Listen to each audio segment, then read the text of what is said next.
ሴቶችም ልብ በሉ የሴት እኩልነት ያረጋገጠላችሁ መንግስት እንዳይመስላችሁ እመቤታችን ናት።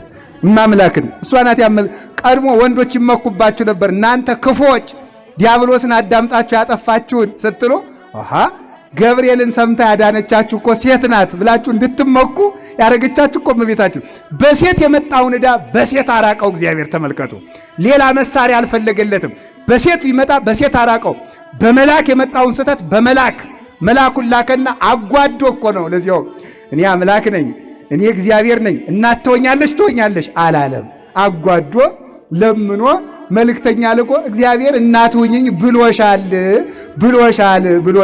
ብሎ መልአክ ልኮ ነው። እግዚአብሔር እንኳን እናቱ ያደርጋል። እግዚአብሔር እናቴ ሁኚኝ ብሎ በአማላጅ የላከባት እኔማ በማልዳት ባጓድዳት ሲያንሳይ ነው በእውነቱ። እኛማስ ብንለምናት። ከዚያ በኋላ ተመልከቱ የእናታችን የቅድስት ድንግል ማርያም ያቺ የበለስ ፍሬ ፈልታ ስታጠፋን ይቺ የሕይወት ፍሬ ያፈራችልን። ያቺ መልአክ ሰምታ ስታጠፋን ይቺ መልአክ ሰምታ ዳነችን። ያቺ የወደቀውን ይቺ ደግሞ ምን ያለውን እውነተኛውን ብርሃናዊ መልአክ ቅዱስ ገብርኤልን ሰምታ ፈወሰችን። በሴት የመጣውን በሴት በጆሮ የመጣውን በጆሮ። እስቲ በሴት የመጣውን በሴት በሉ፣ በጆሮ የመጣውን በጆሮ በሉ፣ በመብል የመጣውን በመብል በሉ። በልተን ጠፍተን ነበር፣ በልተን እንድንድን አደረገን እግዚአብሔር። ስጋውን አብልቶ ደሙን አጠጥቶ ዲያብሎስን ሬሲ መድኃኒተ ዋግድ ወጡ። ዲያብሎስ ይቀጣፊ ሄዶ ለአዳምና ሔዋን ምን ብሏቸው ነበር? እግዚአብሔር እኮ ይህንን ፍሬ እኮ ነፍጓችሁ ነው ያልሰጣችሁ ብሎታል።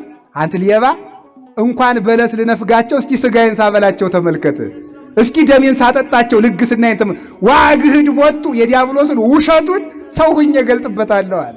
መድኃኒትን አድርጌ ድነትን ሰጥቼ ስጋዬን ቆርሼ ደሜን አፍስሼ ይሄንን ውሸታም ፍቅሬን ልግስናዬን ለእናንተ ገልጬ አሳፍረዋለሁ አለ።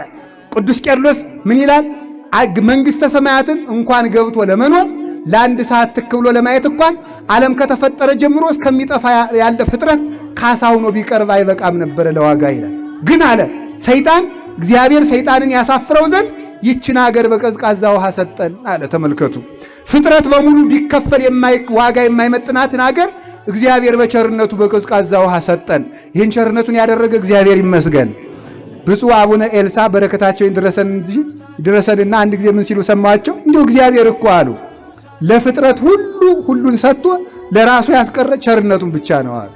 ቸርነቱን ብቻ ነው። ይሄውን ማስረጃ የሆናችሁ ዘንድ ከፈለጋችሁ የገብርኤል ታቦት ብዙ ብር እየገባለት የኢየሱስ ታቦት ግን ምንም አይገባለትም አሉ። ሰምታችሁ ታውቃላችሁ?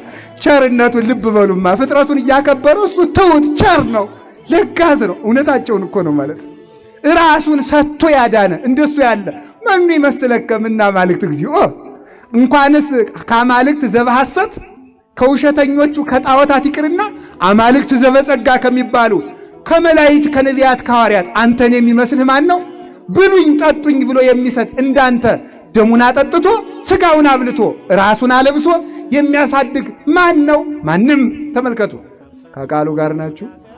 እግዚአብሔር ከሁላችን ጋር ይሁን። ከዚህ በኋላ እግዚአብሔር ውድቀታችን አይቶ እውነተኛው እረኛችን ጌታችን መድኃኒታችን ኢየሱስ ክርስቶስ ከመቤታችን መጣ፣ አስፈቀደ። እሷ በንጽህና በቅድስና አንደኛ ትሕትናዋ። እስኪ ትሕትና በሉ። መጀመሪያ ኃጢአት የገባ ይላሉ ቅዱሳን ሐዋርያት በሲኖዶሳቸው። መጀመሪያ ኃጢአት የገባ በትዕቢት ነው በሉ እስኪ። ኃጢአት የገባ በምንድን ነው? በትዕቢት። በትዕቢት የገባው በትሕትና መውጣት ነበረበት። ኃጢአት የሚወጣው በገባበት ነው ይላል መጽሐፍ። ኃጢአት የሚወጣው በሉ በምንድን ነው? በትዕቢት የገባውን በትሕትና ማስወጣት ይገባል። ሔዋን በትዕቢቷ አምላክ መሆን እፈልጋለሁ ብላ ፍሬ ቁርጥ አድርጋ ብትበላ እመቤታችን እንዴት ያለ ሰላምታ ነው አለች። ተመልከቱ፣ አያችሁ? የሔዋንን ትሕትና ስትክሰው ትዕቢቷን ስትክስላት እኮ ነው። እንዴት ያለ ሰላምታ ነው! እነሆ ያቺ አምላክን ገልብጫ አምላክ ሆናለሁ ብሎ ፍሬ ብትበላ እመቤታችን ደግሞ እነሆኝ የጌታ ባሪያ እስኪ በሉ። ስለዚህ የእመቤታችን አንደኛ እሽባይነቷ፣ ታዛዥነቷ። አንዳንዶቹም ይላሉ መሰላችሁ የሌላ እምነት ድርጅቶች አይ ዙሮ እኮ እሺ ባትለውም ሰው ይሆን ነበረ ይላሉ። ኧረ እግዚአብሔር እንኳን ለመወለድ ለማዳንም አስፈቅዶ ነው። እስኪ በሉ እግዚአብሔር በሉ። እንኳን ለመወለድ ለማዳን ምን አድርጎ ነው?